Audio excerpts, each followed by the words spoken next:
आज की क्लास में हम लोग समझेंगे केमिकल काइनेटिक्स। एक चैप्टर है 12th के सिलेबस में। तो इस चैप्टर के बारे में हम लोग समझते हैं केमिकल काइनेटिक्स। केमिकल काइनेटिक्स में हम लोग कहाँ से पढ़ना स्टार्ट करते हैं? तो केमिकल काइनेटिक्स में हम लोग पढ़ाया स्टार्ट करते हैं रेट ऑफ रिएक्शन से। कहाँ से पढ़ाया स्टार्ट करते हैं? रेट ऑफ रिएक्शन से। वैसे केमिकल काइनेटिक्स का अगर हम बात करें तो केमिस्ट्री का वह ब्रांच जिसमें हम लोग रेट ऑफ रिएक्शन के बारे में अध्ययन करते हैं और कौन सा फैक्टर होता है जो रेट ऑफ रिएक्शन को प्रभावित करता है। मतलब chemical kinetics is a branch of chemistry in which study about rate of reaction and factor which affected rate of reactions। तो जिसमें केमिस्ट्री के वह ब्रांच जिसमें हम लोग रेट ऑफ रिएक्शन के बारे में अध्ययन करते हैं उसी को हम लोग बोलते हैं केमिकल काइनेटिक्स। तो केमिकल काइनेटिक्स में आज हम लोग पढ़ेंगे रेट ऑफ रिएक्शन के बारे में। रेट ऑफ रिएक्शन को हम लोग आर से डिनोट करते हैं। ये रेट ऑफ रिएक्शन क्या है? Change in concentration of reactant और product with respect to time is called rate of reaction.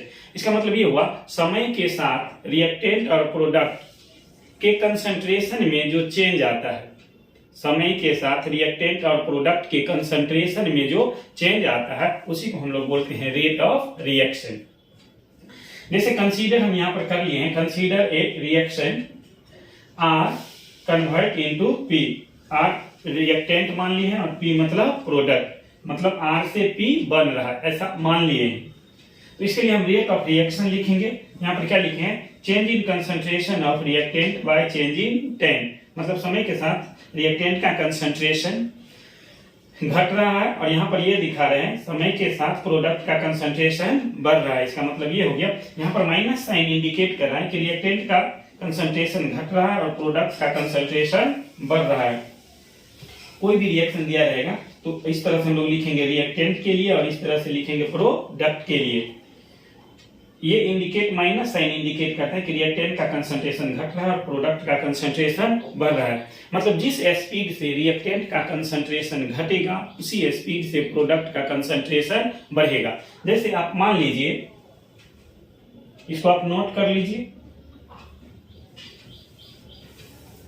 जैसे आप मान लीजिए आपके पास में एक बर्फ का आइस का, ये आइस है, आइस आपके पास में 1 kg का है।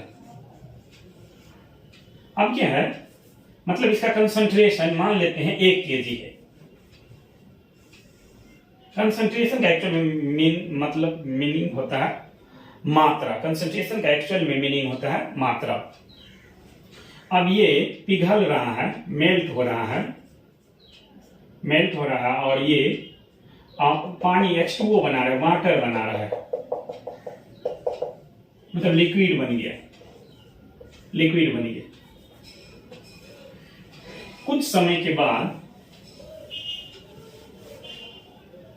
मान लीजिए T समय के बाद ये 200 ग्राम बचा हुआ है और इधर जो ये पानी बन गया वो आपका T समय के बाद वो आपको कितना ग्राम बन गया होगा? इसका मतलब 700 ग्राम। फिर कुछ समय के बाद T1 समय था और मान लीजिए T2 समय के बाद ये मान लीजिए 200 ग्राम बचा हुआ है, कहने का मतलब ये 800 बना है। अगर मान लीजिए T2 समय के बाद ये अगर 900 ग्राम बन गया तो ये कितना ग्राम बच जाएगा? 100 ग्राम।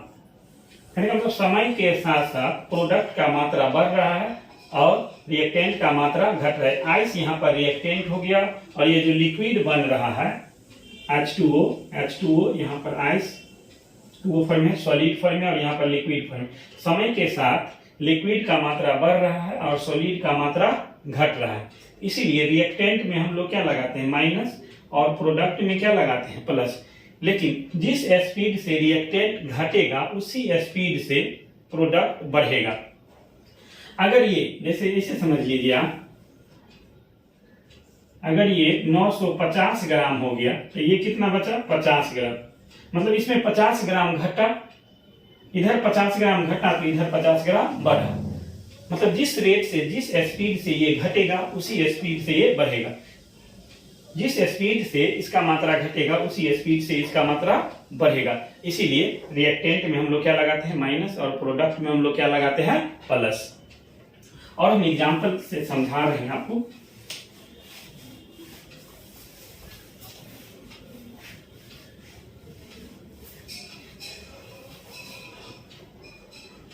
जैसे कोई रिएक्शन है, मान लीजिए ए है प्लस बी है और ये चेंज हो रहा है सी प्लस डी में।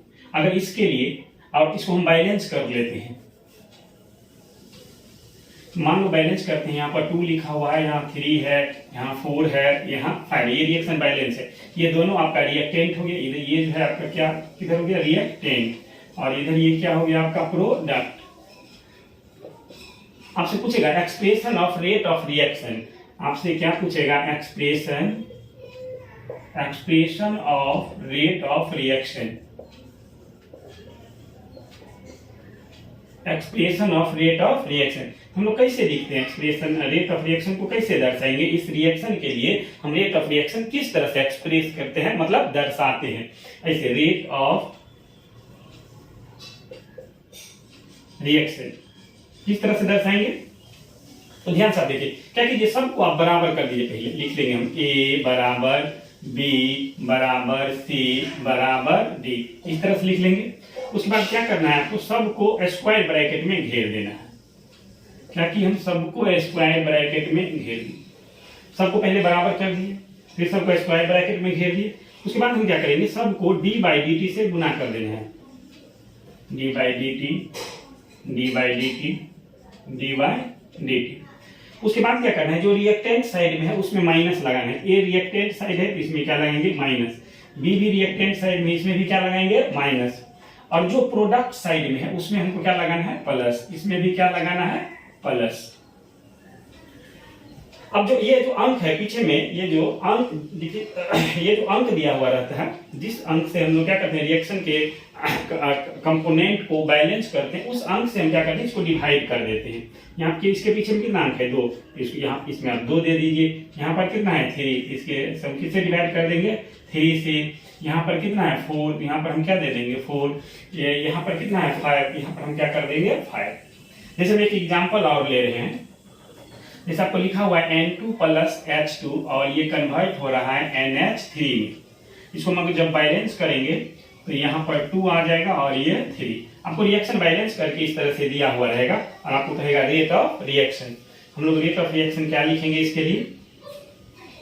इसके लिए हम लोग लिखेंगे रेट ऑफ रिएक्शन बराबर, पहले सबको बराबर कर लीजिए। जैसे N2 बराबर क्या लिखेंगे H2 बराबर क्या लिखेंगे NH3, सबको बराबर करके लिख लिए। अब क्या कीजिए, सबको स्क्वायर ब्रैकेट से घेर दीजिए। ये जो हम स्क्वायर ब्रैकेट लिखते हैं, इस स्क्वायर ब्रैकेट को कंसंट्रेशन बोला जाता है। इस जो स्क्वायर ब्रैकेट लिखते हैं, इस स्क्वायर ब्रैकेट को कंसंट्रेशन बोला जाता है। अब क्या करेंगे, सबको डी बाई डी टी से क्या करना है गुना कर देना है। D by d T, D by d T. अब क्या करना है, जो रिएक्टेंट में अभी इसमें मैं बताया था ना अभी आपको कि जो रिएक्टेंट रहेगा उसमें माइनस लगा देंगे, इसमें माइनस लगा दीजिए और इसमें भी क्या लगा देना है माइनस, क्योंकि N2 और H2 जो है वो रिएक्टेंट साइड में है। N2 और H2 रिएक्टेंट साइड में, और ये आपका किस साइड में है NH3 प्रोडक्ट साइड में, इसमें क्या लगा दीजिए प्लस। अब क्या करना है, जो अंक है जिस अंक से हम बैलेंस किए हैं, जिस हाइड्रोजन को किस अंक से बैलेंस किए हुए 3 से, तो इसको हम किस से डिवाइड कर देंगे 3 से। यहाँ पर NH3 को क्या से बैलेंस किए हुए 2 से, तो इसको हम लोग किससे डिवाइड कर देंगे 2 से। तो किसी भी रिएक्शन के लिए आप इस तरह से रेट ऑफ रिएक्शन लिख सकते हैं। अब इसको हम लोग इसमें जैसे minus d a by d t, इसको बोला किया जाता है, या जैसे minus d N2 by d t या d NH3 by d t, मतलब change in concentration of ammonia with times. इसको हम लोग क्या बोलते क्या हैं, ये हम लोग नेक्स्ट वीडियो में देखते हैं, और वहां पर एक सवाल भी हम लोग देखेंगे कि कैसे सवाल बनता है।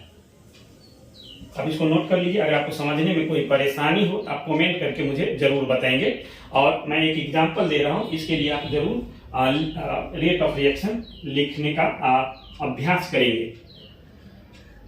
जैसे CH4 प्लस O2 CO2 और प्लस H2O, इसको हम बैलेंस कर लेते हैं। हाइड्रोजन 4, यहाँ पर 2 आ जाएगा। ऑक्सीजन कितना आ गया आपका?